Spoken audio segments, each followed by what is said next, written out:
بسم اللہ الرحمن الرحیم۔ شروع اللہ کے نام سے جو بہت مہربان نہایت رحم والا ہے۔ حضرت ابو ذر نبی کریم صلی اللہ علیہ وآلہ وسلم سے روایت کرتے ہیں، آپ صلی اللہ علیہ وسلم نے فرمایا کہ جس شخص کے پاس اونٹ، گائیں یا بکریاں ہوں اور وہ ان کی زکوٰۃ ادا نہ کرتا ہو تو ان کو روزہ قیامت لایا جائے گا، تو وہ جس قدر دنیا میں موٹی تھی اس سے کہیں زیادہ موٹی اور بڑی ہو کر آئیں گی اور اپنے کھروں سے اس شخص کو روک دیں گی اور اپنے سینگوں کے ساتھ اسے خوب مارے گی۔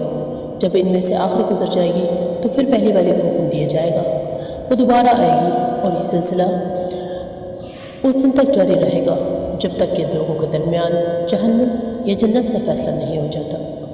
متفق علیہ حدیث، کتاب المشکات، حدیث نمبر 1775، درجہ صحیح۔ اگر آپ لوگ قرآن اور حدیث سے جڑے رہنا چاہتے ہیں تو ہماری ویڈیو کو لائک، شیئر اور سبسکرائب ضرور کیجیے۔